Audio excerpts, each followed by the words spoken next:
We live in an age of noise.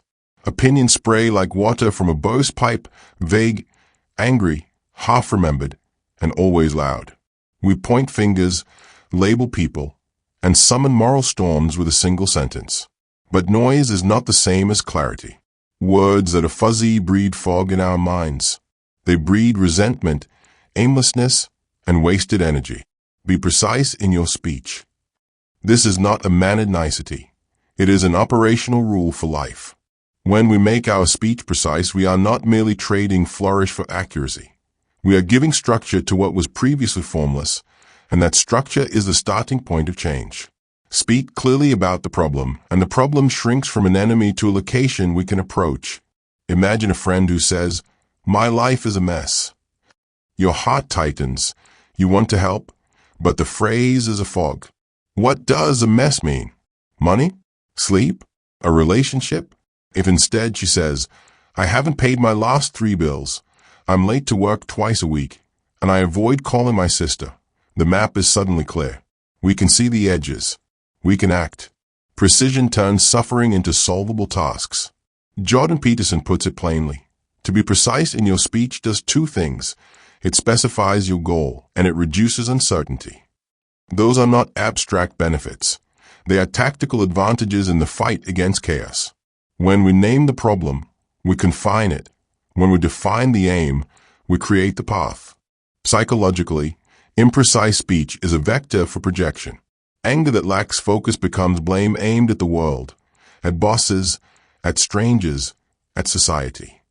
But often that anger is rooted in small, private failures we have refused to acknowledge. Resentment says, in effect, "My house is burning and I blame the wind." Naming the leak in the roof, calling the crack by its name, is the first honest act of repair. Precision forces us to take responsibility for the shape of our own experience rather than projecting it outward. There is another practical edge. Precise speech reduces needless escalation. Vague accusations invite counterattacks. Specific claims demand specific responses. If someone tells you, "You never help," you are likely to react with defensive fury. If they say, "You didn't show up to pick up the kids last Tuesday and that left me to manage everything alone," then the conversation can become constructive. Clarity makes repair possible. Vagueness makes grievance permanent. Stoicism gives us a companion principle. We cannot control every current in the world, but we can govern the arc we steer. Marcus Aurelius wrote that we have power over our mind, not over outside events, and that realizing this brings strength. Precision of speech is a practical application of that truth. We order our inner world by attending to what is actually ours to change. So how do we practice it? There are 3 simple disciplines we can apply today. First, name it plainly. Replace "everything's wrong" with 3 concrete sentences describing what specifically is wrong. Time, money, sleep, a habit.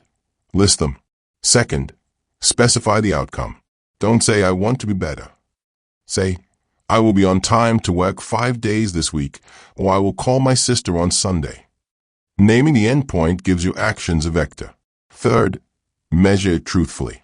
Track the small facts. Did you follow through? If not, describe exactly why, with no excuses, and set one corrective action for tomorrow.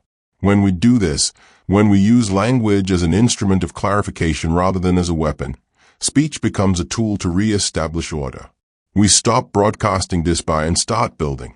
Speech, wielded precisely, specifies goals and reduces uncertainty. It reconfigures chaos into a set of manageable tasks. This is not soft advice. Precision is a discipline that demands courage because it exposes the places where we have been careless, lazy, or cowardly. To say exactly what is wrong is to admit vulnerability. Yet the same act that reveals weakness invites repair. It opens a door to responsibility, to concrete action, and to dignity. We will not reform the world by shouting slogans. We reform our corner of it, our household, our habits, our relationships, by speaking with the exactness that reveals what must be done. Precision does not deny pain. It transforms pain into a list of tasks and, when the tasks are done, into a life. The words we choose shape both the problem and the path out. So this week, find one area you call a mess and translate it into 3 precise sentences. Specify one measurable outcome. Report it, in written words, aloud, and then act. That is how we take the chaos in our minds and press it into order. That is how we become capable of speaking to the world from a place of competence rather than complaint. We speak with precision because the voice that names a thing precisely is the voice that can fix it. Let us choose our words like tools, not like weapons. Let us be artisans of truth. In that small craft lies the path to freedom.